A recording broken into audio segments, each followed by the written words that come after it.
কাক ফিরত দুপুর। কারেন্টের তারে বসে থাকা কাকটাও অলস হাই তুলছে। Tiffin time. গার্লস স্কুলের বাইরে গতানুগতিক মেয়েদের ভিড়। বিরতির সময়টাতে আশেপাশে ছুকছুক করছে কিছু বখাটে। কোনো মেয়ের পিছু নেওয়া যায় তাই খেয়াল করছে। একলা একা একটি মেয়ে বাড়ির দিকে হেঁটে যায়।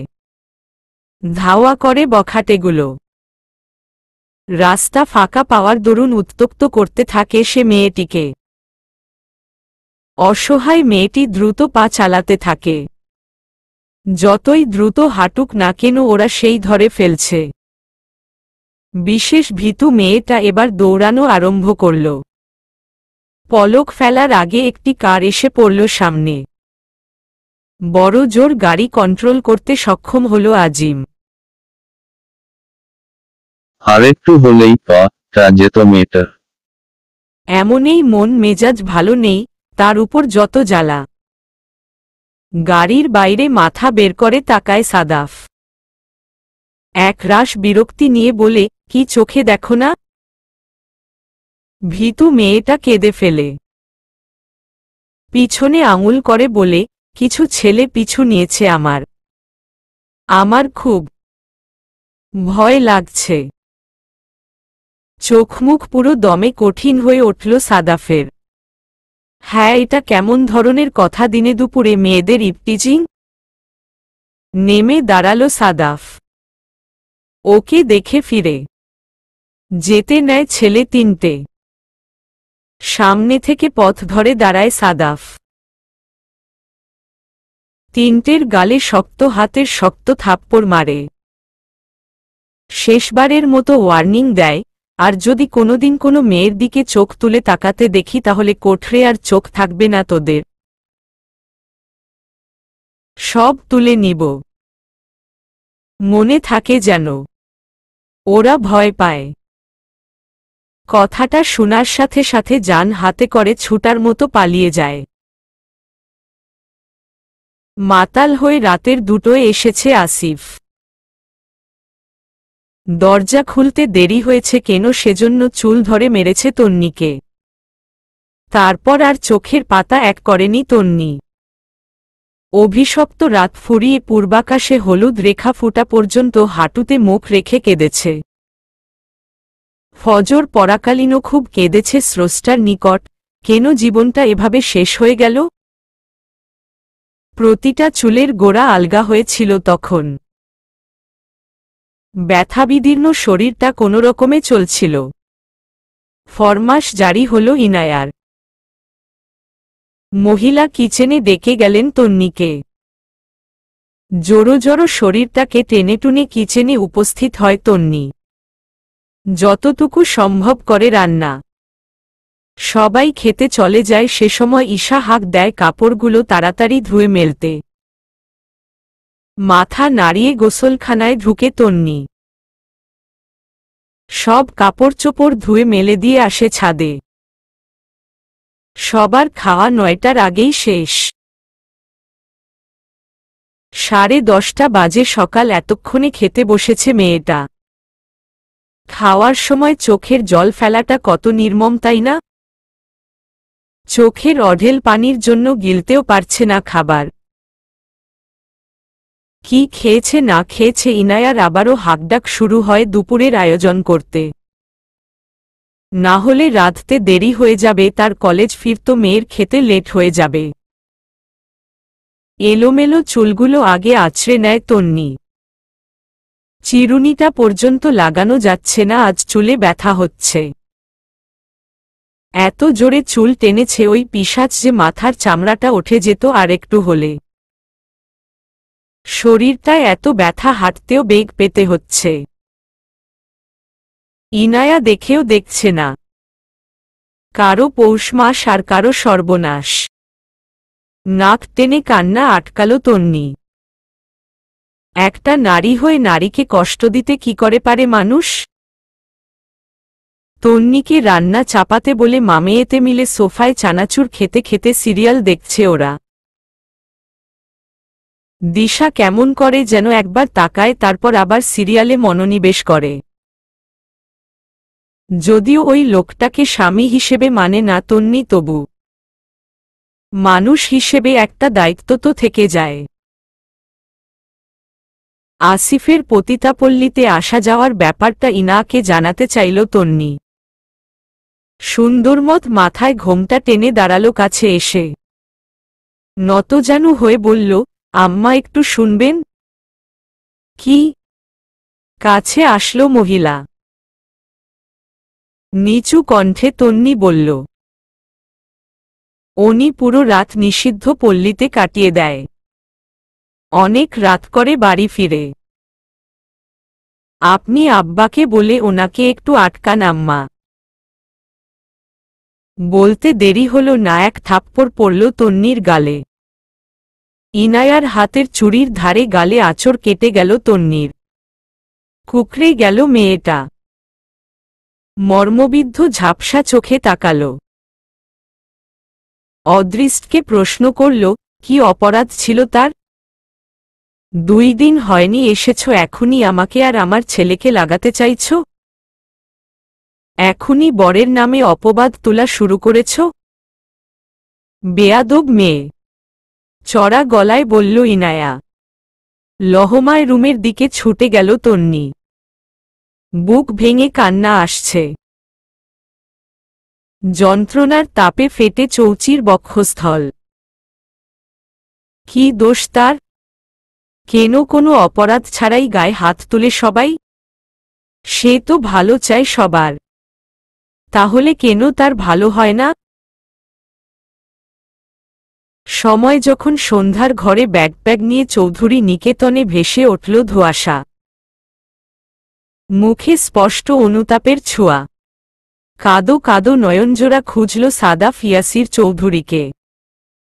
প্রথমত ছুটে গেল ফারুকের ঘরে। শুয়েছিলেন ফারুক। বিছানার ধারে পূর্ণ মনস্তাপ নিয়ে বসল ধোঁয়াশা। বাচ্চাদের মতো ছেড়ে চোখের জল, আমি দুঃখিত আব্বা। আজ আমার জন্য আপনার এই পরিণতি। মেয়ে হিসেবে কি ক্ষমা করা যায় না আমায়?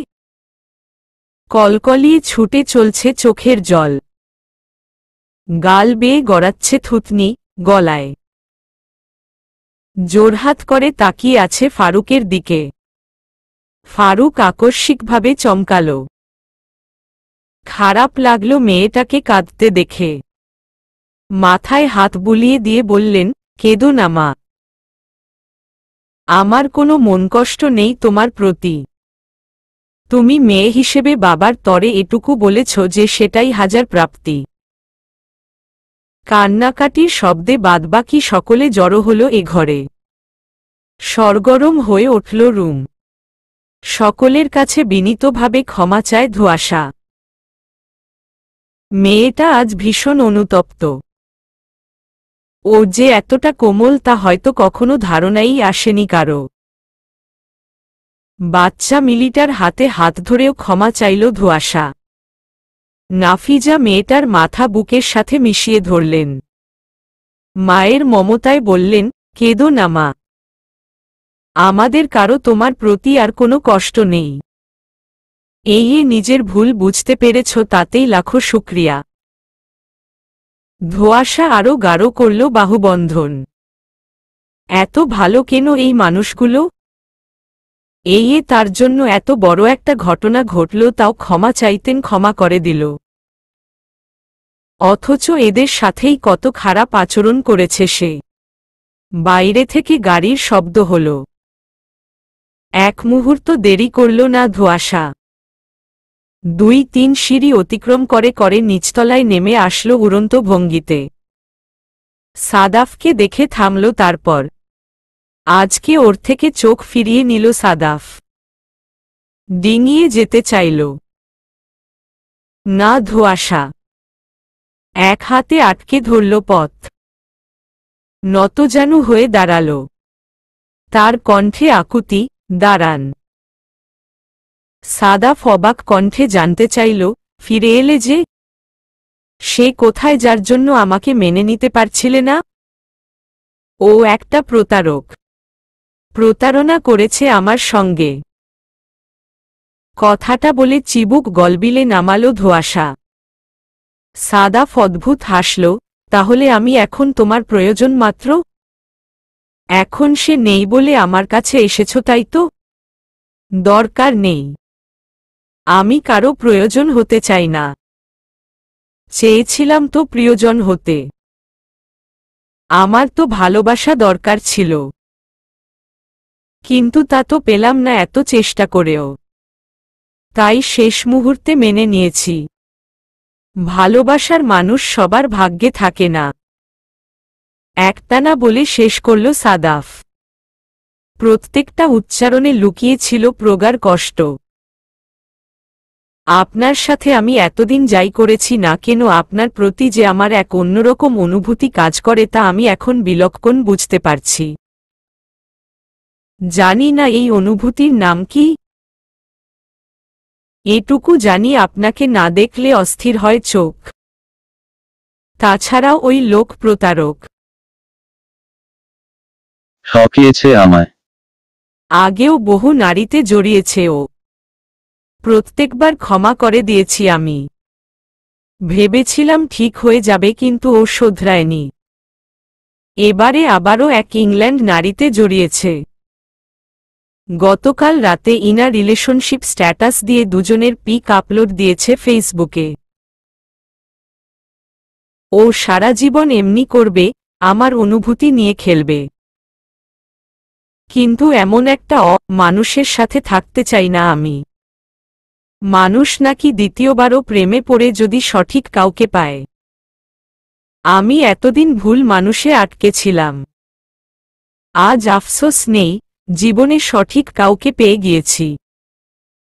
তার কদর করতে চাই। থেমে এক শ্বাসে, আমি আপনায় ভালোবাসতে চাই। প্লিজ একটা সুযোগ দিন। আমি সত্যিই ক্ষমাপ্রার্থী। সাদাফ উপেক্ষা করে গেল ওকে। কথাগুলো অগ্রাহ্য করে পুনরায় বাড়ির থেকে বেরিয়ে গেল। না, ওই লোক এমনটা করতে পারে না তার সাথে।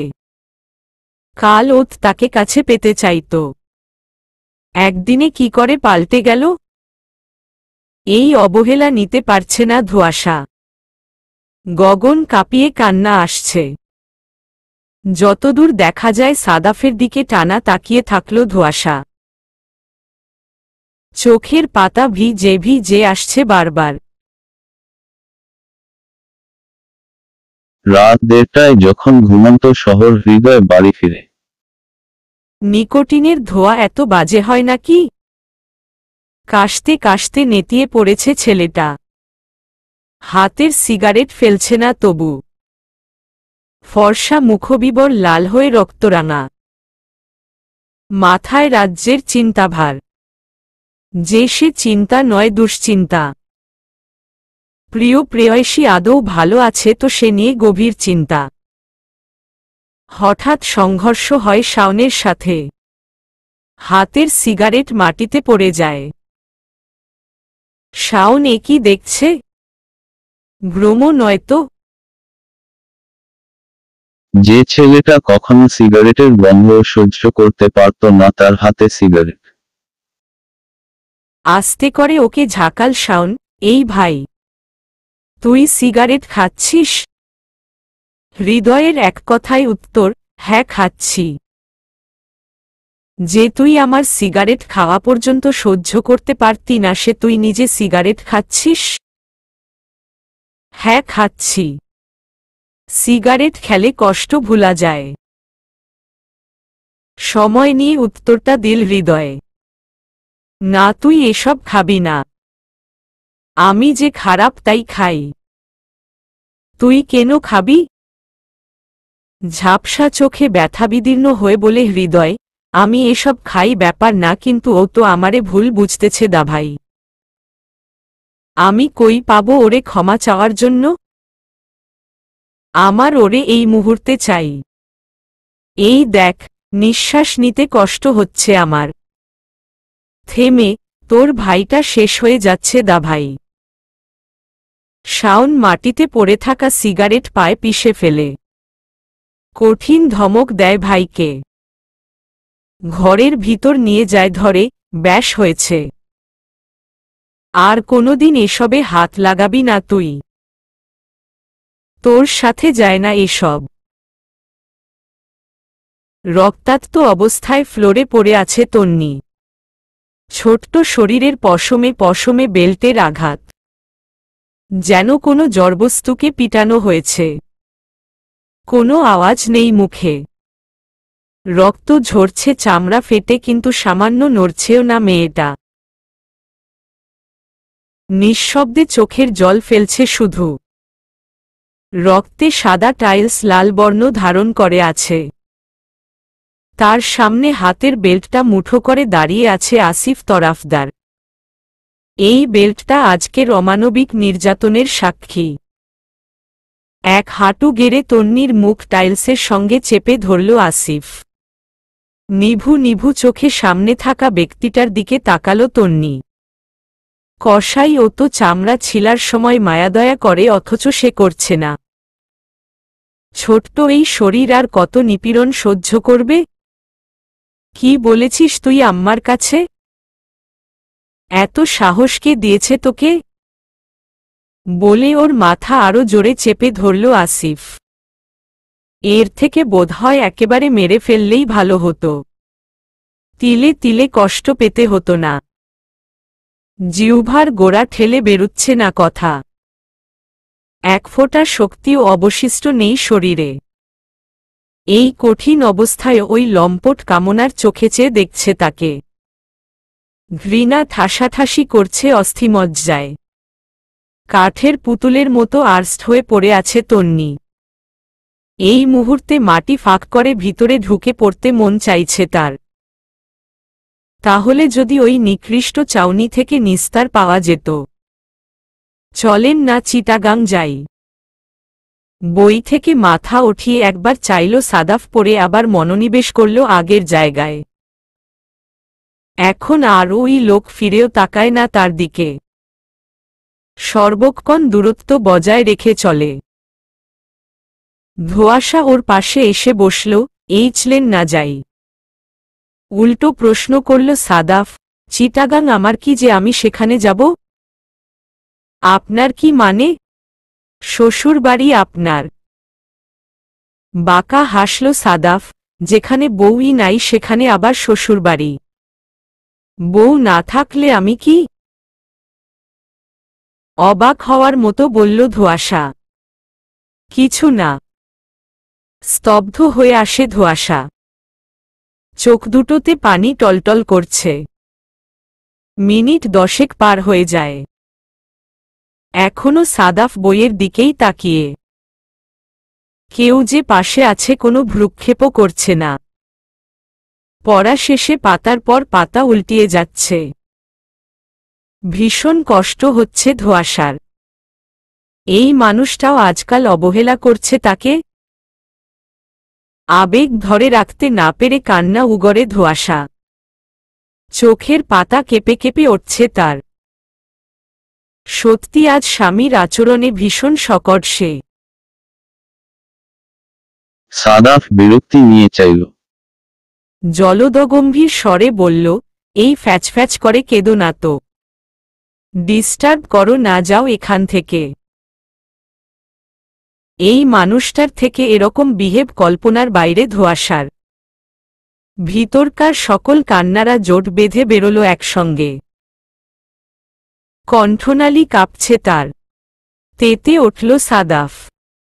হাতের বইটা ছুঁড়ে ফেলল বিছানায়। এই মেয়ে এভাবে কেঁদে কেটে কি বোঝাতে চাইছ? হ্যাঁ, তুমি যে কত ছলনা জানো তা আমার ঢের জানা। নতসিরে বসে রইল ধোঁয়াশা। কিন্তু এবার তো কোনো ছলনা করছে না সে। কি করে বুঝাবে সে যে এই লোকটার প্রতি প্রচণ্ড রকমের অনুভূতিতে ঝুঁকে পড়েছে। প্রতিদিনের মতো ইউনিফর্মটা শরীরের বাঁকে গলিয়ে আয়নাতে তাকালো হৃদয়ে। মাথার ক্যাপটা পরল তারপর। সত্যি ভীষণ সুন্দর দেখাচ্ছে তাকে। সাধারণ এই পোশাক প্রত্যেকবারই অসাধারণ করে তুলে তাকে, কিন্তু দেখে মুগ্ধ হবার মতো আজ আর কেউ নেই। আজ আর ওই মেয়েটা নেই যে কিনা এই রূপে তাকে এক ঝলক দেখার জন্য রুমের বাইরে ঘুরঘুর করত। বারবার বারণ করা সত্ত্বেও যে মেয়েটা শুনত না, নিয়ম করে প্রতিদিন এ সময় এখানে দাঁড়িয়ে থাকতই। আজ সে জায়গাটা খালি পড়ে আছে। প্রলম্বিত শ্বাস টেনে দরজার বাইরেটা দেখল হৃদয়। গতকাল রাতে তন্বীর ও তার ছবি হোম স্ক্রিনে দিয়েছে হৃদয়। ফোনটা বের করে সে ছবিটা ছুঁয়ে দেখল। বুকে পোষা বেদনারা বেরিয়ে এলো কণ্ঠে।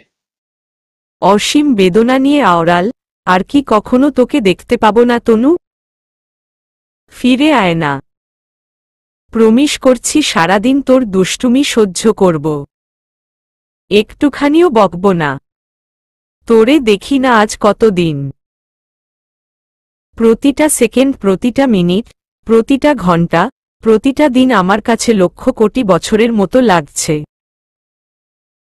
বাড়ি ঘর কিছু ভালো লাগছে না আমার। কবে ফুরাবে এই অশান্তি? কবে ফিরে আসবি তুই? সময় অনেকটা অতিবাহিত হয়ে গিয়েছে। ৮টার বেইল পড়ছে দেয়াল ঘড়িতে। সময় দেখে চোখ মুছে ক্রস্ত বেরিয়ে পড়ে হৃদয়ে। থানার গেইটে ঝালমুড়ির দোকানে একটা যুগল দাঁড়িয়ে আছে। ছেলেটা মেয়েটার ছবি তুলে দিচ্ছে। কলকলিয়ে হাসছে মেয়েটা। বুকের বা পাশটা চিনচিন করে ওঠল হৃদয়ের। সেও তো তার ছোট্ট পাখিটাকে এভাবে ছবি তুলে দিত। পাখিটার জন্য সর্বদাই সে হতো ক্যামেরাম্যান। এই ভাই দেখে চলেন না? কি চোখে দেখেন না?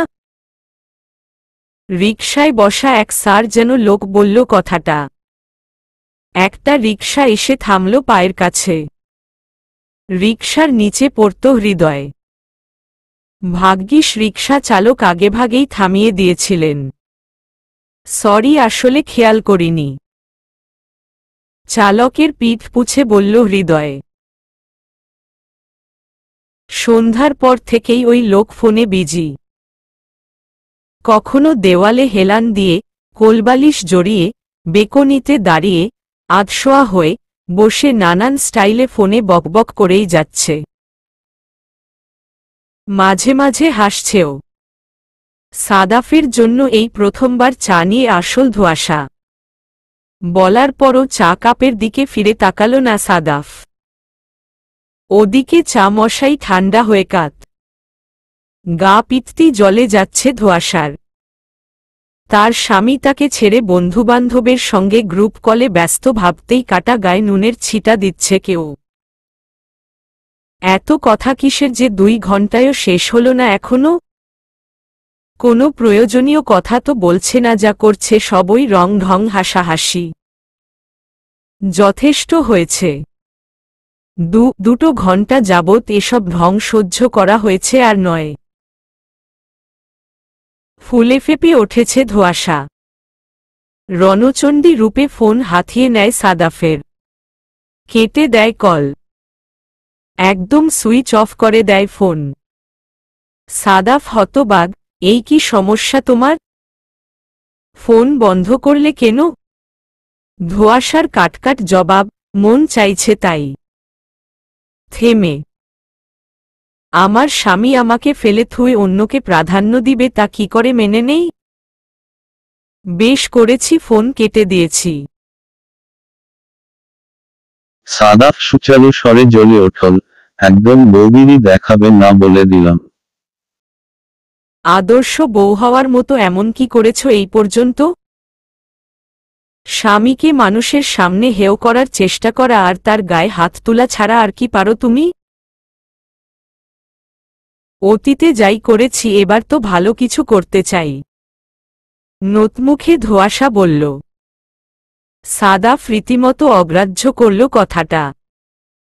এই আপনি না ভালোবাসেন আমায়? এই বুঝি আপনার ভালোবাসা? না বাসি না ভালো। আমি তোমায় ভালোবাসি না। মহা বিরক্তি নিয়ে বলল সাদাফ। ফুপিয়ে ওঠল ধোঁয়াশা। শেষোক্ত কথাটায় নির্জীব কণ্ঠে বলল, আপনি অন্য কারো সঙ্গে জড়িয়ে নিয়েছেন তাই না? ওকে ঠেলে বের করে সাদাফ, এই যাও তো যাও। শুধুই আজাইরা কথা। যতক্ষণ না এই কান্নাকাটি থামাবে রুমে আসবে না। দরজার সাথে চেপে দাঁড়িয়ে নিঃশব্দে কাঁদছে ধোঁয়াশা। মানুষটার দিকে তাকাল। কি করে এত তাড়াতাড়ি বদলে যেতে পারে একটা মানুষ? ওই মানুষটার দিকে তাকিয়েই কান্নার জোয়ারে ভেসে গেল ধোঁয়াশা। অথচ ফিরেও তাকাল না সে। দিশা বৃষ্টিতে কোথায় যেন ঘোরাঘুরি করে এসে কর্দমাক্ত চটিজোড়া তন্নির ঘরে রেখে যায়। বলে যায় ধুয়ে দিতে। রাতে মার খেয়ে পুরো শরীর তখনও রক্ত জমাট বাঁধা। সারা শরীর অবশ অবশ হয়ে আছে। বিষ বেদনা নিয়ে কষ্টে সৃষ্টে গোসলখানায় গেল তন্নি। জুতো পরিষ্কার করে কিবা বেরিয়েছে সামনে হাজির ঈশা। হাতে একটি ড্রেস। নাগিনী রূপ নিয়ে আছে। যেন গলা চিপে এই এখনই মেরে ফেলবে তন্নিকে। জামাটা দেখিয়ে খেকিয়ে উঠল ঈশা, এই কি ধুয়েছ তুমি? ধোয়া হইছে এগুলা? এত বড় হইছ এখনো কাপড় ধোয়া শিখনি? নিজের ড্রেস অন্যকে দিয়ে ধোয়াও আবার বড় বড় ভাষণ দিতে আসছ? কথাটা ভিতরে আহুতি তন্নির। এরা মানুষ ভালো না পড়ে দোষ পড়বে তার তাই চেপেই গেল। তন্নি আর কি বলবে, ওর দিকে জামাটা ছুঁড়ে মারল ঈশা, এই নাও আবার ধুয়ে দাও। এবার যেন কোনো দাগ না থাকে। মাজা ব্যথা হয় ইদানিং খুব। ওই পিশাচ যতবারই মারে পিঠে আর মাজায়। সোজা হয়ে হাঁটতে পারে না এখন আর তন্নি। মেরুদণ্ড ক্ষয় হয়ে গিয়েছে মনে হয়। অসুস্থতার সঙ্গে তুমুল কাজের চাপ সব মিলিয়ে ক্ষণে ক্ষণে রুহু বেরিয়ে যাচ্ছে। ঈশার জামা ধুয়ে তরকারি কেটে চুলো জ্বালায় তন্নি। মৃত্যু আর কতদূর ভাবে চুলোর আগুনের দিকে তাকিয়ে। আর পারছে না সে। এত অসুস্থ শরীরটা আজকাল। এর থেকে মরে যাওয়া ভালো ছিল। রান্না শেষ করে ঘর মুছায় আসে। বেশিক্ষণ নুয়ে থাকলে কোমরের ব্যথা বাড়ে। অর্ধেক ঘর মুছে ওঠে দাঁড়াল তন্নি। জোরে জোরে শ্বাস ফেলে জিরিয়ে নেয় কতক্ষণ। কোমরটা ধরে আসছে। বাড়ির যত কাজ সব তাকেই করতে হয়। ওরা ছুঁয়েও দেখে না সামান্য। সারাদিন পড়ে পড়ে সিরিয়াল দেখে। কেউ বুঝে না এই ছোট্ট মেয়েটা একা হাতে এতসব কি করে করবে। আসিফ বাড়ি আছে এখন। সারা দিনরাত ভবঘুরে হয়ে বাইরে ঘুরে বেড়ায়। বাবা অ্যাডভোকেট, টাকা পয়সার কমতি নেই তার, আর কি। সে যা খুশি করতে পারে। নেচে গেয়ে বেড়াতে পারে। টাকা তো ফ্রিতেই পেয়ে যায়, নিজের আর ইনকামের জন্য মাথা ঘামাতে হয় না। বাবার টাকাই সব করে। খাওয়ার সময় কেবল বাড়ি ফিরে। ও খেতে বসেছে এখন। শুধু ও না, ওরা সকলেই খেতে বসেছে। ঘরে আরেকটা মেয়ে যে খেটে খুঁটে মরছে এখনো যে খেতে আসলো না সেদিকে খবর নেই কারো। ও না খেলেই বা ওদের কি? খানিক জিরিয়ে যেই না আবার মুছায় লেগেছে এক বাটি তরকারি এনে ওর উপর ঢেলে আসিফ। তরকারির লবণ মরিচ কাটা স্থানে লাগতেই চিৎকার দিয়ে ওঠল তন্নি। আসিফ চুলের মুঠি ধরে ঘুরিয়ে ফেলে দেয় ওকে। বিক্ষুব্ধ হয়ে বলে, কি রেঁধেছি সেগুলো তুই? গরুর খাবারও তো এর থেকে ভালো হয়। যতটুকু পেরেছে করেছে। তাহলে ওই মেয়েটার কি দোষ খাবার ভালো না হলে? সে তো কম খাটেনি। তন্নি কিছু বলার সুযোগ পেল না। ওকে হেচড়ে হেচড়ে স্টোর রুমে নিয়ে আসে আসিফ। পুরাতন মালামালের সঙ্গে থাকা ধুলো ময়লার উপর হাত পা বেঁধে ফেলে দিয়ে যায় ওকে। ঢুকরে কাঁদে তন্নি। কান্না করতে করতে চোখ মুখ লাল হয়ে গিয়েছে।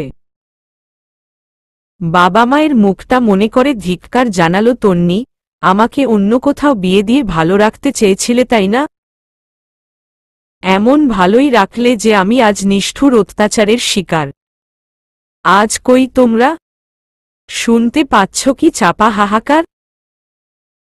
বদ্ধ অন্ধকার রুমের এক কোণে ময়লা ফ্লোরের উপর পড়ে আছে তন্নি। হাত দুটো পেছনে থেকে বাঁধা। ধুলো ময়লা শ্বাসনালীতে মরণবান হয়ে ঢুকছে। বহুদিনের বদ্ধ ঘরে শ্বাস নেওয়া কষ্টসাধ্য। গলা টিপে ধরে রেখেছে যেন কেউ। লাগাতার কাশছে তন্নি। কাশির সাথে সাথে চোখ ঝরাচ্ছে স্রোতের ন্যায় গরম জল। নিথর হয়ে পড়ে আছে ছোট্ট দেহটা। এতদিন শুধুইমাত্র নাটক সিনেমায় দেখা যেত গৃহবধূ নির্যাতনের দৃশ্যপট। সংবাদ শিরোনামে পড়া হতো অমুক তমুক জায়গায় গৃহবধূ অত্যাচারের শিকার। কিন্তু আজ নিজের সাথেই ঘটে যাচ্ছে সে ঘটনা। এই ছোট্ট মেয়েটা কি কখনো কল্পনাও করেছে জীবন এই অবস্থানে মোড় নিবে? প্রত্যহ নিয়ম করে ভার্সিটিতে যায় সাদাফ। আবার নিয়ম করে ফিরে আসে। বাসায় এসে ছাদে বসে থাকে পুরো সন্ধ্যা। অনেক রাত হলে রুমে আসে। তারপর ফোন নিয়ে বসে যায় না হয় সাহিত্যের বই নিয়ে। রুমে যে আরেকটা মানুষও আছে সেদিকে খেয়াল করে না। নিজের মতো করেই সময় কাটায়। ধোঁয়াশা চা কফি নিয়ে আসে রোজ সন্ধ্যায়। নিঃশব্দে খেয়ে শেষ করে সাদাফ। ভালো মন্দ কখনো কিছু বলে না ধোঁয়াশাকে। বারবার এটা ওটার ছুতোয় সাদাফের সঙ্গে কথা বলতে চায় ধোঁয়াশা, কিন্তু ও তেমন একটা গুরুত্ব দেয় না ওকে। ওর দিকে তাকায়ও না পর্যন্ত। সবসময় স্ত্রীর ভালোবাসা পেতে উদ্গ্রীব হওয়া মানুষটার থেকে এও কি সম্ভব ভেবে পায় না ধোঁয়াশা। প্রতিবার নিদারুণ কষ্ট অভিমানে চোখ ভরে আসে ধোঁয়াশার। আগে যাই করেছে না কেন এখন তো সে স্বামী সংসার নিয়ে থাকতে চায়, সংসারী হতে চায়। তাও কেন ওই লোক বুঝছে না তাকে? প্রতিদিন এখন বাড়ির সব ধোঁয়াশা রান্না করে। সবার আগে সাদাফের পছন্দের খাবার রান্না করে। ও গোসল করতে যাবার আগেই ওর প্রয়োজনীয় সরঞ্জাম রেডি করে রাখে। ভার্সিটিতে যাওয়ার পূর্বে ওর জুতো মুছে স্যুটকোট, বডি স্প্রে, ওয়ালেট সব বের করে রাখে সব করে রাখে আগে ভাগেই। সাদাফের মেরুন রং পছন্দ, তাই সেই রঙের ড্রেস বেশি বেশি পরে সর্বক্ষণ চোখের সামনে থাকার চেষ্টা করে, তারপরও মনোরঞ্জন করতে পারছে না। করবেই বা কি করে, উনি তো তার দিকে চোখও তুলেন না এখন। এই এতক্ষণ ধরে মেয়েটা সামনে বসে আছে, একবারও তাকালো না সাদাফ। সে টাইপিংয়ে ব্যস্ত। কার সাথে টাইপিং করছে তাও জানে না ধোঁয়াশা। দেখতে গেলেই ফোন ঘুরিয়ে নেয়। আচ্ছা, মানুষটা কারো সাথে সত্যিই জড়িয়ে নেয়নি তো? ভাবতেই বুকের ভিতরটা উতলা হয়ে উঠল। মন পাগলপাড়া হয়ে দিকবিদিক জ্ঞানশূন্য। ওঠে এসে সাদাফের পোশাক টেনে ধরল ধোঁয়াশা। ভেজা গলায় বলল, এই সত্যিই কি আপনি অন্য কারো সঙ্গে জড়িয়ে নিয়েছেন? সাদাফ রাগত স্বরে বলল, আউল ফাউল কথা কম বলো। সত্যটা বলুন না প্লিজ। ওর হাতের মুঠো থেকে ময়লা ঝাড়ার মতো নিজের পোশাক ছাড়িয়ে নিল সাদাফ। গুমরামুখো বলল, নিয়েছি, তাতে তোমার কি? ধোঁয়াশা পিছু হটল কয়েক কদম। চোখ ফুটবল, কণ্ঠনালী কাঁপছে তার। গলবিল পর্যন্ত তিক্ত। চুড়ে যাচ্ছে ভিতরটা। সত্যিই তো তার ভাবনা সঠিক হল। ধপ করে বিছানায় বসে পড়ল ধোঁয়াশা। একেবারে নির্বাক্সে। কান্না করতেও ভুলে গিয়েছে। সাদাফ একবার আর চোখে তাকিয়ে দেখল সেদিকটায়। তন্নি খেতে বসল, পরেই তুলকালাম কাণ্ড বাঁধিয়ে ঘর গরম করে তুলল ইনায়া। বিয়েতে 1,00,000 টাকা পণ দেবার কথা ছিল। 3 দিনের মধ্যে টাকা পরিশোধ করার কথা ছিল, কিন্তু 7 দিন পেরিয়ে যাচ্ছে, 1 টাকাও হাতে এলো না। সারাদিন পর বিকেলের দিকে যাই একটু খেতে বসেছিল, মেয়েটা উঠে গেল না খেয়েই। কথাতেই পেট ভরে গিয়েছে, আর কি খাবে? দুচোখ দিয়ে স্রোতের মতো গরম জল গড়িয়ে পড়ছে। বেসিন থেকে হাত ধুয়ে নিল ঝটপট। যেই না ফিরেছে সামনে বেরি দিয়ে ধরল ইনায়া। চেহারা বিকৃত করে বলল, টাকাকড়ি না দিতে পারলে মেয়ে বিয়ে দেওয়ার কি দরকার ছিল তোমার বাবার? তাকে বলে দিও এমনিতে টাকা দিতে না পারলে যেন রাস্তায় নেমে ভিক্ষা করে। বুকটা ধক করে উঠল তন্নির। আপনিই নত হয়ে এলো মস্তক। মহিলা কথা শুনিয়েই যাচ্ছে একের পর এক। ঈশা এসে লেজ লাগাল সাথে। মুখ বেঁকিয়ে বলল, কোত্থেকে ফকিরের মেয়ে বিয়ে করিয়ে আনলা ভাইকে? ধুর। সহ্যহীন তন্নি দুচোখ খিচে ধরল। এই মুহূর্তে তার কি যে লাগছে কি করে বুঝাবে? আকাশে কালো মেঘের ঘন ঘটা। সকাল থেকেই দিনটা আবছা। বুঝাই যাচ্ছে বেশ আইঢাই বেঁধে বৃষ্টি আসবে। আলিশান বাড়ির ঘরজুড়ে থমথমে নীরবতা বিরাজমান। মেদেনির বুকে সানহ নেমে আসছে। ঝুম বৃষ্টি নামে সে সময়। হিমেল বাতাস ছড়ায় প্রকৃতি। বাইরের পিছালা সড়কে বৃষ্টির ঝুমঝুম শব্দ। সে শব্দ কাঁপন ধরাচ্ছে তন্নির বুকেও। নিরন্তর সে বৃষ্টির ফোঁটায় তাকিয়ে আছে তন্নি। আজ বৃষ্টির প্রতিটা ফোঁটা সেদিনকার সে লাইনগুলোকে মনে করিয়ে দিচ্ছে। ভালোবাসি পিচ্ছি। সৃষ্টির আদি থেকে এই পর্যন্ত পৃথিবী ততটুকু বর্ষণের মুখোমুখি হয়নি যতটুকু ভালোবাসি তোকে। প্রাণটা আইধাই করে উঠল। দ্রুত চোখ বুজে নিল তন্নি। স্মৃতিচারণে ব্যস্ত রমণীর মন হিমেল হাওয়াও ভালো করতে পারছে না আজ। কেন ভালোবাসা নিয়ে অভিনয় করল ওই মানুষটা? কেন? হৃদয় নিংড়ে কান্না বেরোল তন্নির। দমকা হাওয়ার তালে সবুজ পাতায় জমে থাকা বৃষ্টির ফোঁটা চেহারা ছুঁয়ে গেল। পাতলা ফিনফিনে ঠোঁট, খাজ পড়া চিবুক সব ভিজে একাকার হয়ে যায়। আপন শক্তিতে বিচ্ছিন্ন হয় ঠোঁট। সেই ভেজা ঠোঁটে বিড়বিড় করে উচ্চারিত হয়, হৃদয় ভাই। যন্ত্রণায় চোখ টলমল করছে। সারাটাক্ষণ মনে হয় নিঃশ্বাসের সাথে ভিতরটা ছিঁড়ে বেরিয়ে যাচ্ছে। না মনটারে বুঝাতে পারছে আর না নিজের যন্ত্রণার কথা বুঝাতে পারছে কাউকে। পঞ্চদশী এই মেয়েটা যে বহু আগেই মন দিয়ে ফেলেছে ওই এক যুবককে, সে যাই করক অভিনয় করক আর যাই করক সে মানুষটাকে না দেখে দম আটকে আসছে মেয়েটার। তন্নির হুট করে মনে পড়ল, এই মুহূর্তে তার হৃদয় ভাইকে দেখা উচিত, না হয় আত্মাটা বেরিয়ে আসবে এই এক্ষুনি। কিন্তু কি করে দেখবে? কি করে? গ্রিল ধরে কাঁদতে কাঁদতে ফ্লোরে বসে পড়ল তন্নি। কাপা কাপা ঠোঁট জোড়ায় আবারও উচ্চারিত হল, হৃদয় ভাই। ঘটা করে সেজেছে আজ ধোঁয়াশা। তাতে যদি ওই মানুষটা একটু আকৃষ্ট হয় আর কি। মেরুন রঙা শাড়ি পরে, চুল ছেড়ে দেয় পিঠে।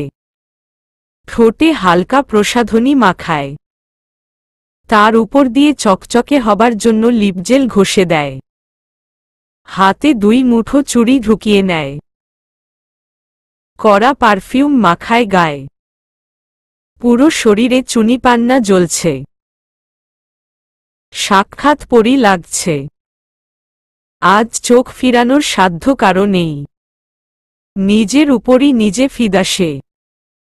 ওই লোক আজ আর অবহেলা করতে পারবে না।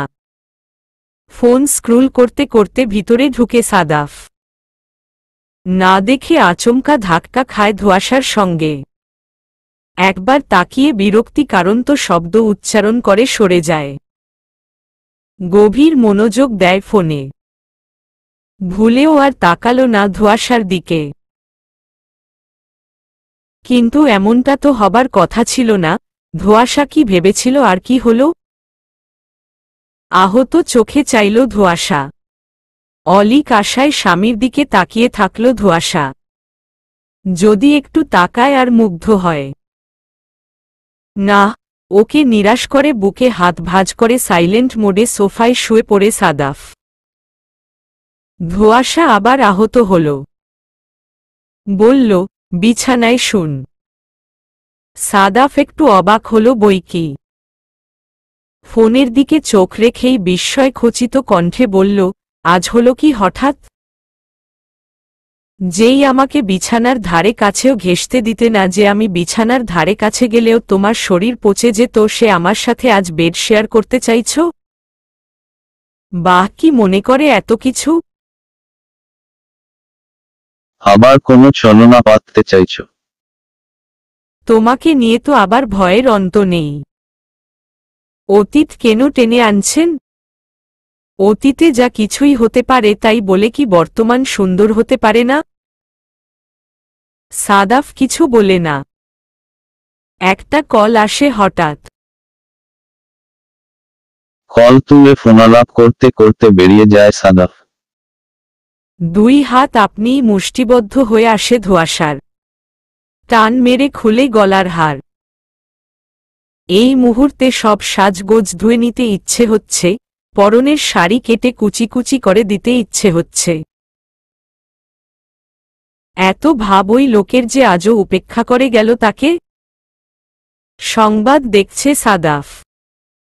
একটা নাপা এক্সট্রার সাথে এক গ্লাস পানি ওর দিকে এগিয়ে দেয় ধোঁয়াশা, এই নিন।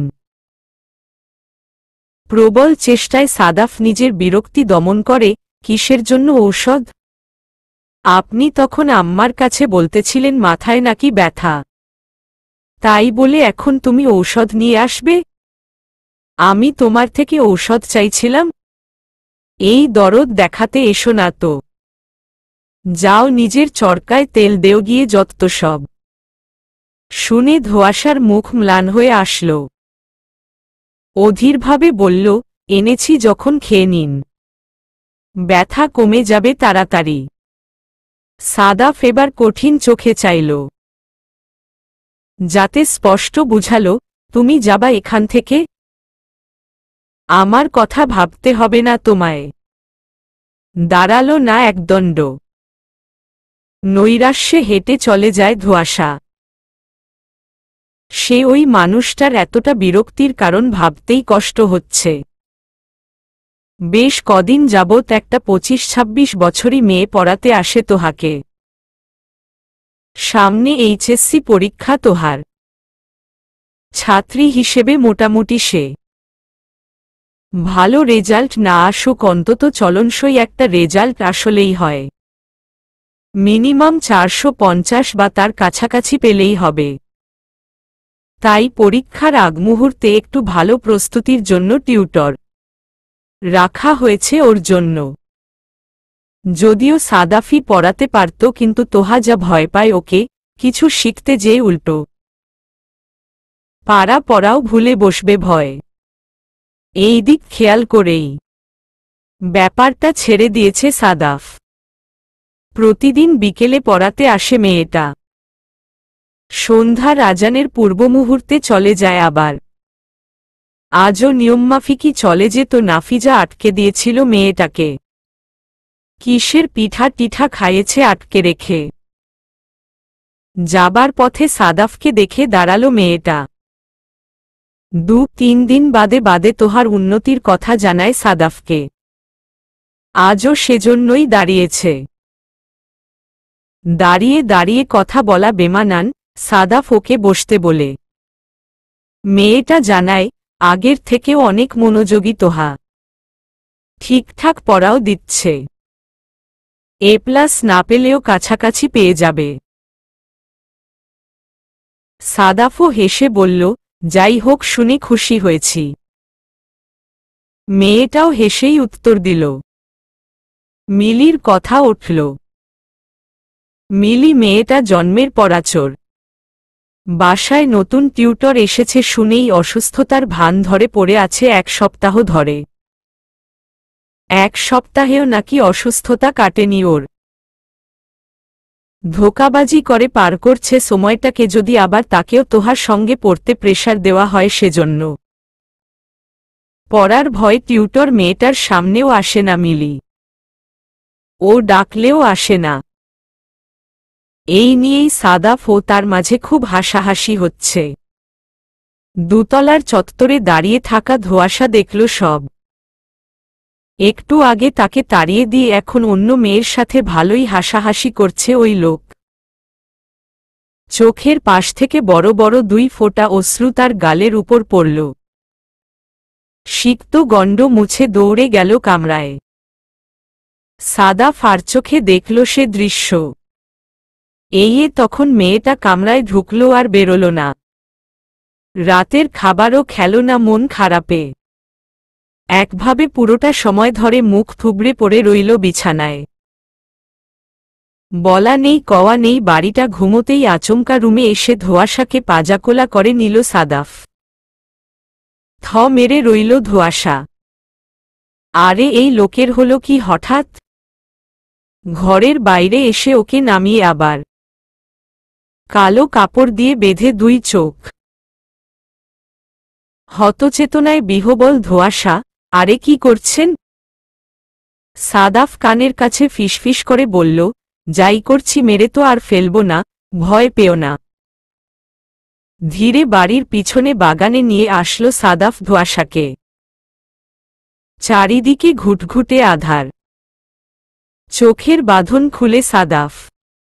সম্মুখে জ্বলে উঠল অনেকগুলো মোমবাতি। বাতিগুলো একটা বাক্য গঠন করে আছে, ভালোবাসি তোমায় গজদন্তিনী। মোমবাতি জ্বলে ওঠার সাথে সাথে সমস্ত ভালোবাসা মাখিয়ে মুখে উচ্চারণ করল সাদাফ, ভালোবাসি তোমায় গজদন্তিনী। এখানে আর কেউ নেই। আলো ছায়ার সন্ধিক্ষণে নির্জন নিশীথে চোখে চোখ রেখে দাঁড়িয়ে আছে একজোড়া কপোত কপোতি। অনুরাগের বাঁধনে আবদ্ধ হতে বিশদ মোহময় আভায় চেয়ে আছে একে অপরের দিকে। হলদে আলোয় ঝলমলিয়ে উঠছে চারপাশ। আলোর ঐন্দ্রজালিক ক্ষমতা সুরূপা করে তুলছে সামনে থাকা মায়ামুখটাকে। তার দিকে বিভ্রম নিয়ে তাকিয়ে আছে সাদাফ। কিংকর্তব্যবিমূঢ় ধোঁয়াশা। হাত পা কাঁপছে খুশিতে। এমনটা হতে পারে স্বপ্নেও ভাবেনি সে। খুঁটিয়ে খুঁটিয়ে দেখছে সাদাফকে। মানুষটার মাঝে সার সার ভাব আছে একটা। ফর্সা মুখ, চাপ দাড়ি। সাদাফের ঠোঁট লাল আগে খেয়াল করেনি ধোঁয়াশা। মাথার সামনের চুলগুলো তুলনামূলক একটু বড়, দেখতে অস্থির। এই প্রথম লোকটাকে এত ভালোভাবে দেখল ধোঁয়াশা। এত মায়া তার মুখটায়। তাহসান তার নখের যোগ্যও না। অথচ এই মানুষটাকে অবহেলা করেছে সে, ভাবা যায়? সাদাফের ডাকে ভাবনার সুতো কাটে ধোঁয়াশার। খুশিতে বাখারা মেয়েটা। উত্তরে কি বলবে নিজেও জানে না। সজলনেত্রে চেয়ে থাকে সাদাফের দিকে। মিনমিন করে বলে, আমিও ভালোবাসি আপনায়। সাদাফ দাঁত খুলে হেসে এগিয়ে আসে। আচমকা হিংস্র বাঘিনীর মতো ঝাঁপিয়ে পড়ে সাদাফকে কিল ঘুষি মারতে থাকল ধোঁয়াশা। চোখ ফেটে জল বেরোচ্ছে খুশিতে। পরিস্থিতি বিরূপভাব দেখে ওকে বাহুবন্ধনে আবদ্ধ করে ধরল সাদাফ। ঠোঁট কামড়ে হেসে বলল, এই দিনেও আমায় মারবে তুমি? তো কি করব? আপনি এতদিন এমন করলেন কেন আমার সঙ্গে? বলে ছিটকে সরে গেল ধোঁয়াশা। মাথার নিচে দুই হাত বলিয়ে মুখটা তুলে ধরে ওকে চুমুতে রানিয়ে সাদাফ। অগাধ স্বরে নেশাতু রাখিতে চেয়ে বলল, তোমাকে বুঝাতে চেয়েছিলাম প্রিয় মানুষ অবহেলা করলে কেমন লাগে। তাই বলে আর কিছু বলতে পারল না ধোঁয়াশা। ওকে দুই হাতে শূন্যে তুলে শক্ত করে জড়িয়ে ধরল সাদাফ।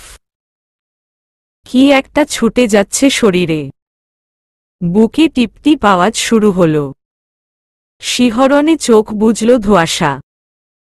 সাদাফ হেসে ধোঁয়াশার গালে শক্ত চুমু বসাতেই চট করে চোখ খুলল ধোঁয়াশা। একদম সম্মুখে দুটো নেশাতর চোখ একটানা চেয়ে দেখছে তাকে। টিকতে না পেরে আবারও তড়িৎ চোখ বুজল ধোঁয়াশা। সময় নষ্ট না করে ওকে নিয়ে রুমে আসলো সাদাফ। সাদাফ নামাতেই কম্পমান বুক নিয়ে তড়িৎ বেকনিতে ছুটল ধোঁয়াশা। প্রচণ্ড রকম গা কাঁপছে তার। এ কেমন অনুভূতি বারবার মেরেও ক্ষান্ত হয় না যা। পিছু পিছু সাদাফও আসল। চুলের ফাঁকে মুখ গলিয়ে ঘাড়ে একে গাঢ় চুমু। বরাবরের মতো গা ঝাঁকুনি ধোঁয়াশার। তাকাতে পারছে না লজ্জায়। বিভ্রান্ত হয়ে সরে যেতে নেয়। ওর লম্বা বেনিতে টান দিয়ে আবারও জায়গায় নিয়ে আসে সাদাফ। দুজনের চোখ এক হতেই দ্রুত চোখ নামিয়ে নিল ধোঁয়াশা। দেওয়ালের সাথে ওকে চেপে ধরে সাদাফ। একদম কাছে মুখ এনে ফিসফিসিয়ে বলে, যতই পালাও আজ কিন্তু ছাড়ছি না আমি। এবারে চরম ভয় দেখা যায় ধোঁয়াশার ললিত আদলে। ঢোক গিলতে থাকে। চট করে আবারও ওকে কোলে তুলে নেয় সাদাফ। বিছানায় এনে শুইয়ে দেয় সোজাসুজি ভাবে। লাইট নিভিয়ে জানালা খুলে দেয়। চন্দ্রের বিমোহিত আলোয় ঘর পরিষ্কার। সাদাফকে নিজের দিকে এগুতে দেখে অদ্ভুতভাবে হাত পা কাঁপাকাঁপি শুরু করেছে ধোঁয়াশার। হার্টবিট বেড়ে গলা শুকিয়ে গিয়েছে। একেবারে কাছাকাছি আসে সাদাফ। ধোঁয়াশার মসৃণ মুখবিবরটা তুলে নেয় অঞ্জলিপুটে। সাদাফ ওর গায়ের উপর আধ শোয়া হতেই রক্ত ছুটাছুটি বন্ধ হয়ে যায় শরীরে। মুখ খুলে কিছু উচ্চারণ করতে নিলে ঠোঁটে আঙুল ঠেকিয়ে চুপ করিয়ে দেয় সাদাফ। ভর দেয় ধোঁয়াশার গায়ের উপর।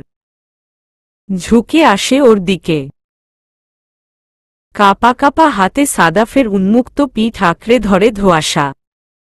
হাজার বছর পর অতঃপর দুই হৃদয়ের সন্ধি ঘটল। রাতের দুই প্রহরে রচনা হল তাদের ভালোবাসার মধুমিলন। এখন সবসময় একসাথে ভার্সিটিতে যায় সাদাফ ধোঁয়াশা। আবার ফিরেও একসঙ্গে। বাড়ির বউ হিসেবে এখন যথেষ্ট দায়িত্বশীল ধোঁয়াশা। ভোরে ওঠে রান্না করে। সবার খোঁজ খবর রাখে। রহিমার সাথেও কোনো ঝামেলা হয় না আর। বরঞ্চ ওকে তিনবেলা ঔষধ খাওয়ার কথা মনে করিয়ে দেয়। সাদাফ গাড়িতে বসে আছে সে কখন থেকে। কিন্তু ধোঁয়াশার টিকিটাও আসছে না। মেয়েটা কি যে করে এখনো ভিতরে। বিরক্তি রবে নিচে নেমে দাঁড়ায় সাদাফ। মুহূর্তেই উড়ে আসে ধোঁয়াশা, সরি লেট হয়ে গেল। আসলে আব্বার প্রেশার অনেক বাড়া, তাই একটু তেঁতুলের শরবত করে দিয়ে আসলাম। কাঁধব্যাগ নিয়ে ভিতরে ওঠে বসে ধোঁয়াশা। সাদাফ অধরে হাসি বিছায়। ধোঁয়াশার পাশে বসে ঝুঁকে আসে মুখের দিকে। কপালের ঘাম মুছে দিতে দিতে বলে, বাব্বা আমার বউয়ের দেখি সবদিকে নজর, সবার ভালোমন্দের দিকে নজর। থেমে বাংলার পাঁচের মতো মুখ করে।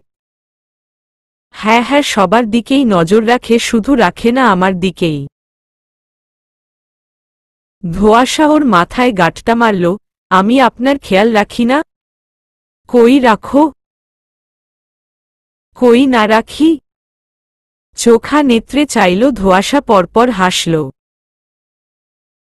এই মেয়েটা হাসল, শুভ্র গজ দাঁত দুটো, ঠোঁট চিরে উকি, তাতেই হুঁশ হারালো স্বামীরূপী মানুষটা। ধোঁয়াশার গালে শক্ত চুমু এঁকে সাদাফ নাকের সাথে নাক ঘষাল, ঘাড়ের পিছনে নখ বসিয়ে দিয়ে ওকে সরিয়ে ধোঁয়াশা। সাদাফ ঘাড় ডলতে ডলতে দুঃখী দুঃখী কণ্ঠে আওড়াল, আমার জন্মই হয়েছিল শুধুমাত্র বউয়ের হাতে মার খাওয়ার জন্য, সময় সে কথাই বলছে। ড্রাইভিং সিটে থাকা আজিমের দিকে চোখ ঘুরালো ধোঁয়াশা, তারপর দন্ত পিষে বলল, এই ভালোবাসার জোয়ারে ভেসে যাচ্ছিলেন, যদি উনি দেখে ফেলত? দেখলে দেখত। চোখ পাকালো ধোঁয়াশা। সাদাফের হাস্যপাখি অন্তিম পাতা টানল আর চোখে তাকিয়ে বলল, মানে আজিম ভাই কেন আমাদের এসব দেখতে যাবেন? ভাই ভালো মানুষ, ইচ্ছে করে না দেখলেও বাইচান্স যদি চোখ পড়ে যেত। সাদাফের আবারও বেহায়া জবাব। খেই হারানো নিবিষ্টের ন্যায় বলল, গেলে যেত। দাঁতে দাঁত কামড়ে দুই হাতে ইচ্ছেমতো ওর চুলের 12টা বাজিয়ে ধোঁয়াশা টেনে টেনে ছিঁড়ে নিল চুল। সাদাফ গিয়ে নিয়ে এসেছে ফাহিমাকে। মায়ের আঁচল ধরে ঘুরা ছেলেটা মাকে পেয়ে ভীষণ খুশি আজ। সে আনন্দে আসার পথে দই সন্দেশ নিয়ে এসেছে। মাকে সোফায় বসিয়ে ডেকে এনে বাবাকেও বসিয়েছে পাশে। তার দুনিয়ার রাজারানীকে একসঙ্গে দেখে চোখের শান্তি কুড়িয়েছে। পুরো বাড়িতে এ সময় আনন্দ হাডুডু খেলছে। বাড়ির প্রত্যেকটা সদস্য উপস্থিত এখানে। তোহা মাকে ছাড়ছে না, আসার পর থেকেই গায়ে পড়ে আছে। মা গন্ধটা নিচ্ছে নাক ভরে ভরে। পারলে ছোট বাচ্চাদের মতো কোলে থাকত। সাদাফের হিংসে হয় এবার। চোখ রাঙিয়ে বলে, যা ওঠ, আম্মার সাথে আমি বসব। তোহা কথা শুনে না, আরও জাপটে ধরে মাকে। যথেষ্ট হয়েছে। আধা ঘন্টা ধরে মাকে দখল করে বসে আছে এই মেয়ে। আর নয়, পুঁটি মাছের মতো ওর ঘাড় টেনে উঠিয়ে দেয় সাদাফ। টুকুস করে বসে পড়ে তারপর মায়ের পাশে। তোহা হা হয়ে তাকায় ভাইয়ের দিকে। মনে মনে আওড়ায়, বুইরা আবাল। 2 দিন পর নিজে বাবা হইব, এখনো আসছে কচি ছেলেপেলের মতো মায়ের আদর খাইতে। সাদাফ আর চোখে চাইল তার দিকে, গালাগাল কম কর, মায়ের কাছে সন্তানেরা সবসময় ছোট। নিজের বেলায় হইলে মায়ের কোলে ওঠে বসবি, আর আমার বেলায় যত দোষ। এ বুঝল কি করে গালাগাল করেছে সে? ঠোঁট ভেঙে তাকালো তোহা। ফাহিমা হাসলেন। ফারুককে একপাশে সরিয়ে মেয়েটাকেও টেনে এনে পাশে বসালেন। ফারুক চোখ বড় বড় করে তাকালেন বুইরা ছেলে মেয়ের দিকে। চাহনিতে হয়তো বুঝালেন, আমার বউ আমি এখনো কাছে পাইলাম না, অথচ তোরা টানাটানি শুরু করে দিছস ওরে আমার ফিডার খাওয়া বাচ্চারা রে। ধোঁয়াশা মুগ্ধ হয়ে দেখছিল পারিবারিক খুনসুটি। ওকে টেনে এনে পাশে বসালেন ফাহিমা। ধোঁয়াশা ও তোহাকে মা পাখির মতো 2 দিক থেকে ডানা বাড়িয়ে ধরে বললেন, আমার দুটো মেয়ে মাশাআল্লাহ। নাফিজা, জামশেদ হতে শুরু করে সব্বাই এখানে। গল্পের পোশরা সাজিয়ে বসেছে ফাহিমা। সকলেও প্রশান্তিচিত্তে উপভোগ করছে। সবার হাসি খুশি মুখের দিকে চেয়ে শান্তি পেল তোহা। আবার ফুরুত করে নিভে গেল সে হাসি। অস্থির হল মন। আজ বাড়িটা পরিপূর্ণ হল ঠিকই, কিন্তু সঠিকভাবে হতে পারল না ওই মানুষগুলোর অভাবে। কোথায় আছে তারা? কই আছে ওই মেয়েটা যে সারাটাক্ষণ তোহাপু তোহাপু ডেকে মুখে ফেনা তুলত? মাঝখানে কেটে গেছে 2 মাস। যৌতুকের জন্য শাশুড়ির অপমান, ননদদের কটাক্ষ আর রাত হলে স্বামী নামক অমানুষটার থেকে জোর করে ভোগ হওয়া সব মিলিয়ে চোখের পানিতে কেটেছে দিনগুলো। ছোট্ট শরীরটায় হয়তো ক্যান্সারের বাসাও বেঁধে যাবে এমন চলতে থাকলে। কিছু হতে না হতেই স্বামীর চুল ধরে মারা পশুর মতো পিটানো এসব যেন স্বাভাবিক হয়ে উঠেছে আজকাল। আগের চেয়েও শরীরটা কাহিল হয়েছে। সারাটাক্ষণ হাওয়ার তালে ছুটোছুটি করা চঞ্চল মেয়েটা ঠিকমতো হাঁটতেও পারে না এখন। খুঁটিয়ে খুঁটিয়ে হাঁটে। সেই যে স্কুল থেকে বৃষ্টি ভিজে ফিরার কারণে জ্বর বেড়েছিল একদিন, সে জ্বর ভালো হয়নি এখনো। ছেড়ে ছেড়ে ওঠে। না জানি টাইফয়েডে পরিণত হয়ে গিয়েছে। ঠিকঠাক চিকিৎসা করালে হয়তো জল এতদূর গড়াত না। যেখানে খাওয়া পড়াই ঠিকমতো দেয় না সেখানে ওরা পয়সা খরচ করে ওকে চিকিৎসা করাবে ভাবলেই হাসি পায়। ও তো বউ নামে শোমাত্র। বিয়ের উপযুক্ত একটা ছেলেকে বিয়ে না করিয়ে রেখে দিয়ে সমাজের কাছে খারাপ হতে চায়নি এরা, তাই তো বউ এনেছে। শুধু বউ আনেনি, বিনা বেতনে খাটানোর জন্য বউরূপী ঝি এনেছে।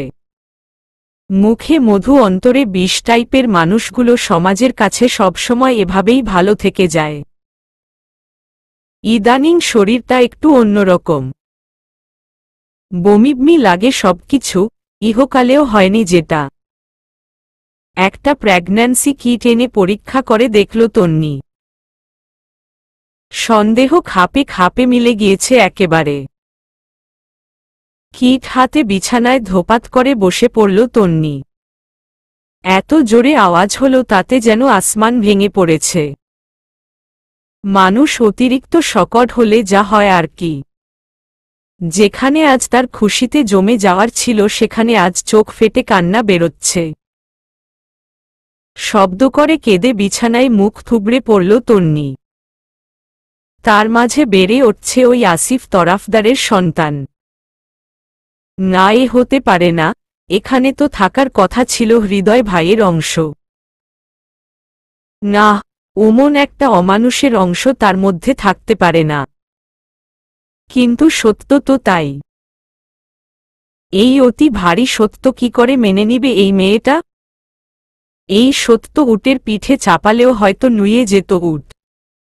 প্রেগন্যান্সি কিট ছুঁড়ে ফেলে তন্নি। আকাশ বাতাস ভারী করে তুলছে তার কান্না। ঝমঝমিয়ে বৃষ্টি হচ্ছে বাইরে। সেই শব্দ আড়াল করে দিচ্ছে তুমুল কান্নাকেও। না, তন্নি মানতে পারছে না কিছু। কেঁদেই চলছে। ভিজেটি যে কোত্থেকে যেন আসলো আসিফ। ওকে দেখেও দ্রুত গামছা নিয়ে এলো না কেন তন্নি, সেজন্য ওকে মাবাপ তুলে বিশ্রী গালাগাল আসিফ। গালিগুলোয় তন্নির ঘৃণার পরিমাণ মেঘালয় ছুল। মাথা মুছতে মুছতে আসিফের নজর পড়ল পড়ে থাকা প্রেগন্যান্সি কিটের দিকে। ঝাঝাল হয়ে উঠল সে, এটা এখানে কি করছে? তন্নি ভাবল হয়তো সংবাদটা শুনলে খুশি হবে। একটা বাবা যতই অপরাধী হোক না কেন সন্তানের ক্ষেত্রে একদম কোমল সে।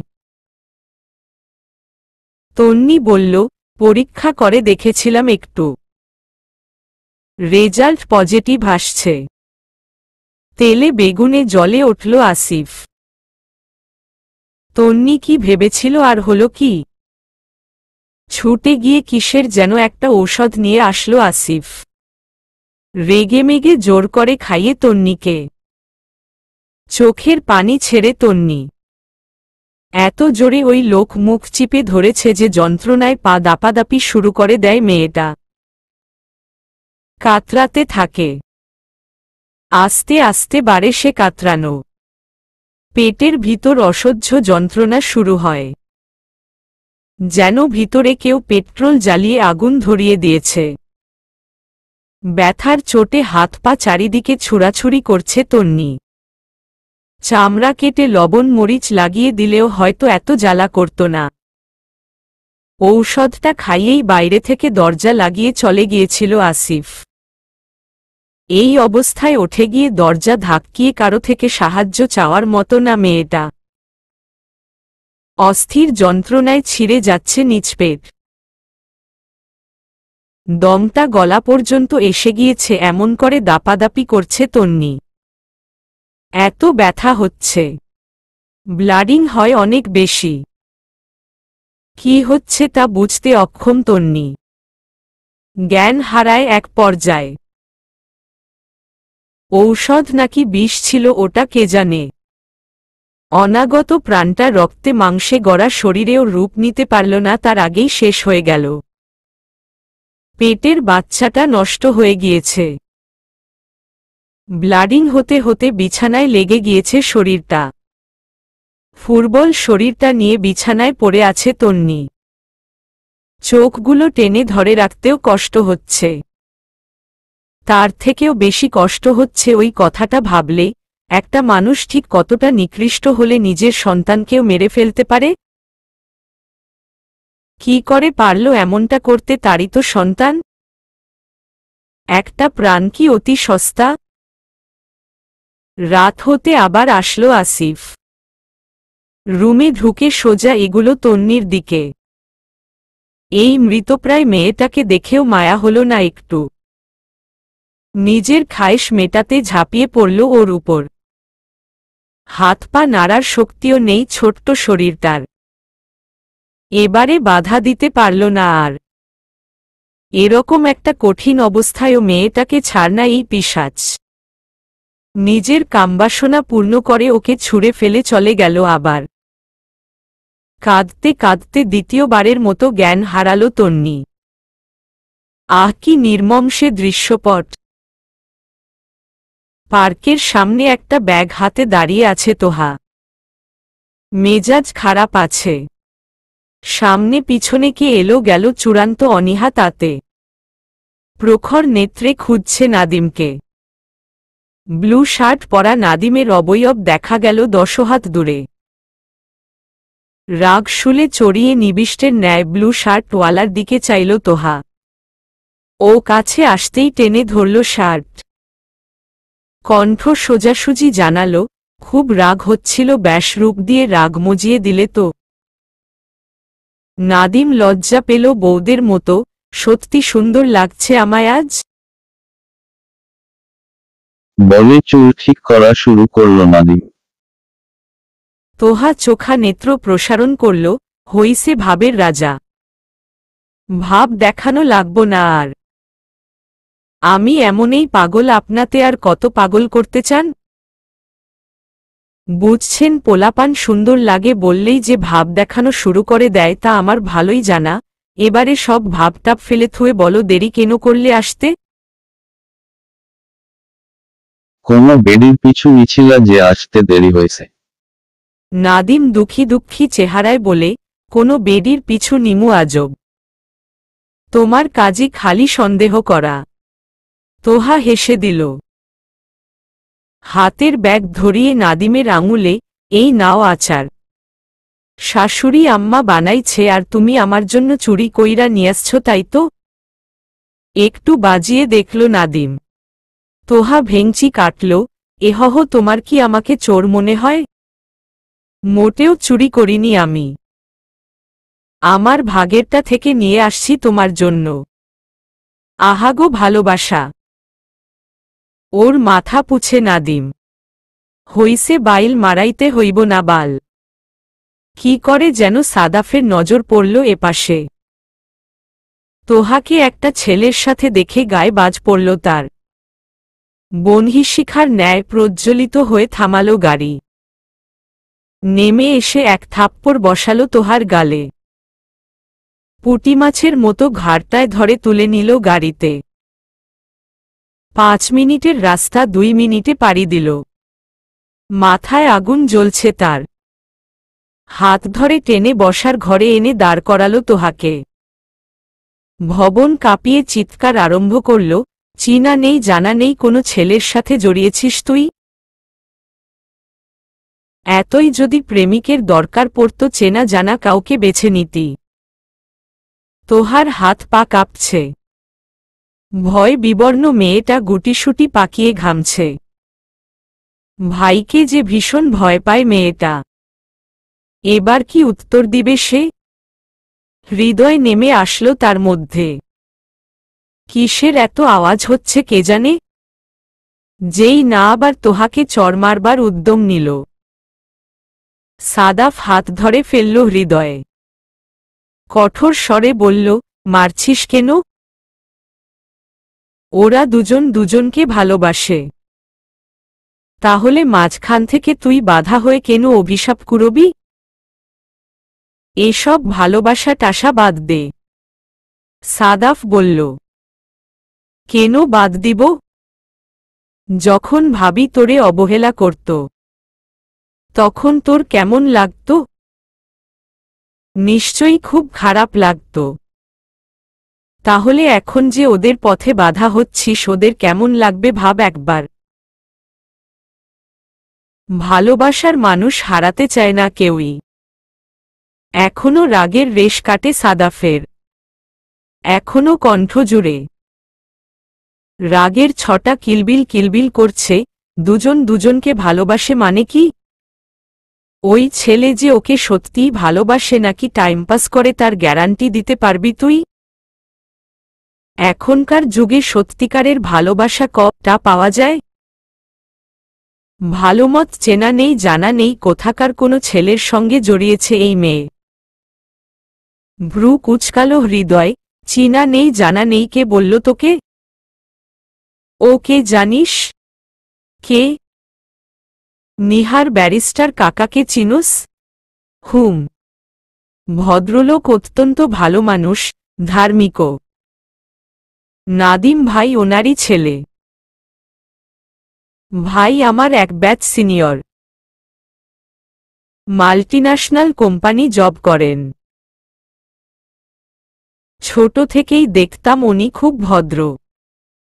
ওনার বিরুদ্ধে কোনো বেড রেকর্ড ছিল না কখনো। দরকার হলে এলাকায় খোঁজ নিয়ে দেখতে পারিস। যদি উনি খারাপ হতেন তবে সবার আগে আমিই তোহাকে বাধা দিতাম। সাদাফের চোখ ফুটবল। তুই ওদের ব্যাপারটা আগেই জানিস তাহলে?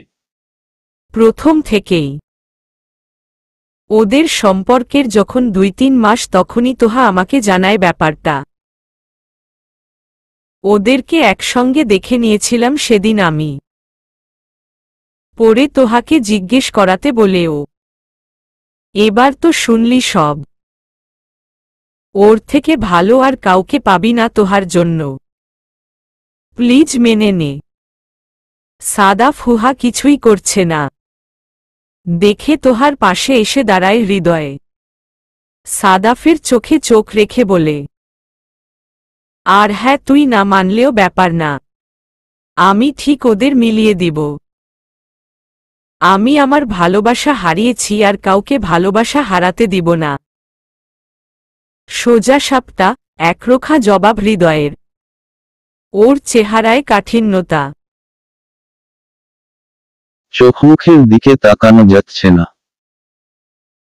তোহাদিমকে মিলিয়ে দিবার প্রতিগায় পাহাড়ের মতো অটল সে। সকলের আড়ালে তোহাকে ছাদে ডাকে ধোঁয়াশা। যেই না উপরে এসেছে ধোঁয়াশার সাথে নিজের ভাইকেও দেখে ভয় পায় তোহা। চরণতলে সুপারগ্লু ঢেলে দেয় কেউ, থেমে যায় পা। ধোঁয়াশা কাছে আসে।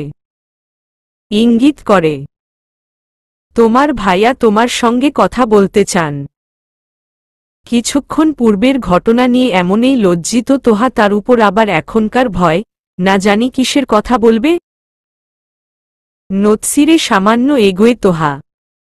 সাদাফের ঠান্ডা শীতল কণ্ঠস্বর, তোদের কতদিনের সম্পর্ক?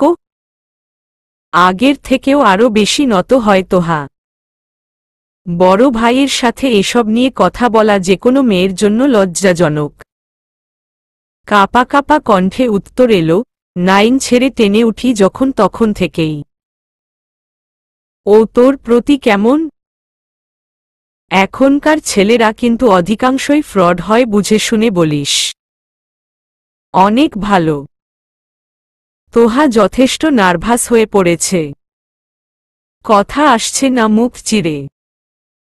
ভালো প্রেমিক হলেও অধিকাংশই কিন্তু ভালো স্বামী হতে পারে না।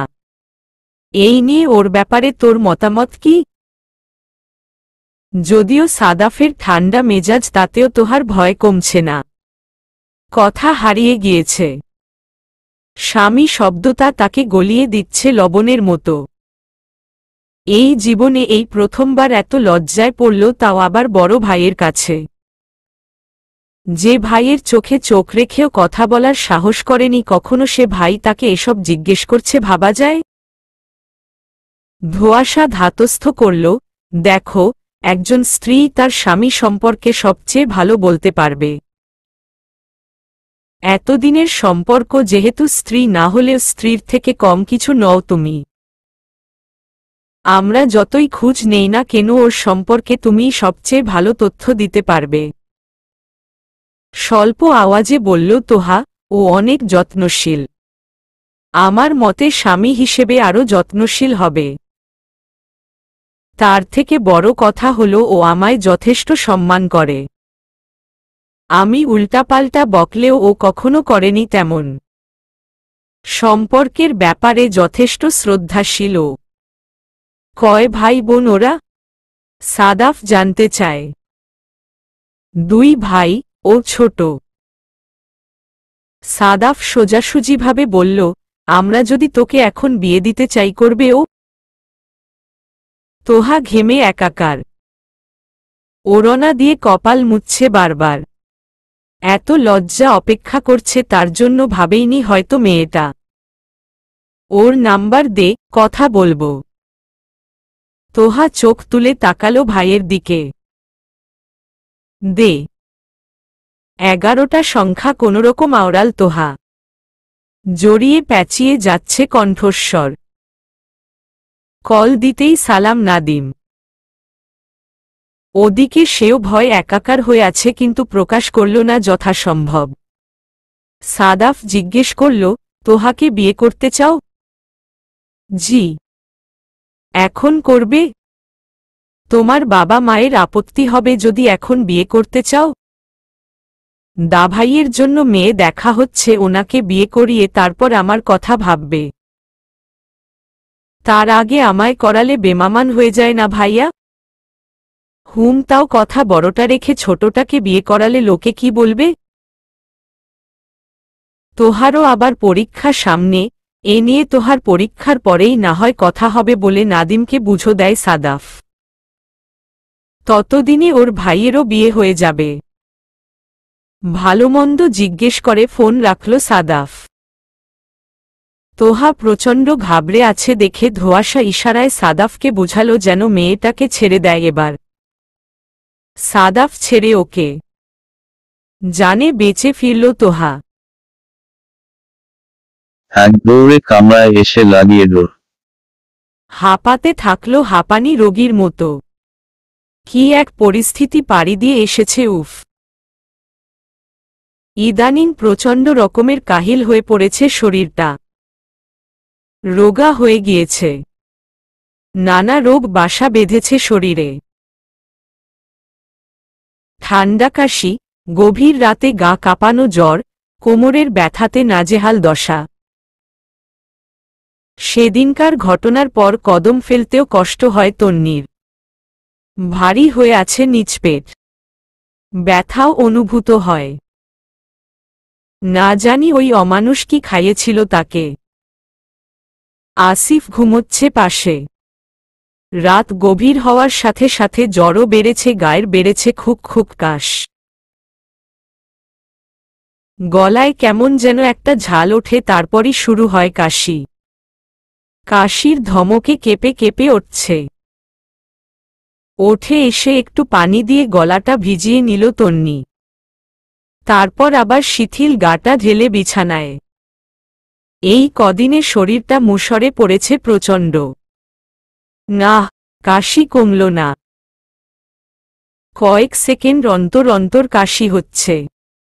কাশতে কাশতে লুজ হয়ে পড়েছে মেয়েটা। চোখ দিয়েও পানি বেরোচ্ছে সে কাশির প্রভাবে। আসিফ তখনই গলা চিপে ধরল। অপরাধ একটাই, কেন কাশছে সে? বিশালাকা ধমক দিল, এই তোর কি সমস্যা? কাশার হলে বাইরে গিয়ে মর যা।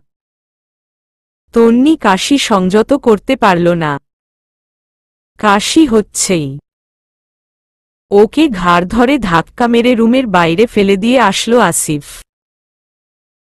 ফুটবলের মতো গড়াতে গড়াতে সিঁড়ির পাশে গিয়ে পড়ল তন্নি। চোখের জল গড়িয়ে মাটিতে পড়ল তার। আহা মানুষ! একটা সময় তার কাছে কত টাকা থাকত, অথচ আজ এক পয়সাও নেই। সামান্য টাকা দিয়ে কাশের সিরাপ কিনে খাওয়ার মতো টাকা নেই আজ তার কাছে। অথচ পয়সাওয়ালা শ্বশুরবাড়ি। এসির ভিতর ঘুমায় যারা, তারা পুত্রবধূকে সামান্য টাকা খরচ করেও দুটো কাশির ট্যাবলেট এনে দেয় না। তারাও কি মানুষ? চলবে।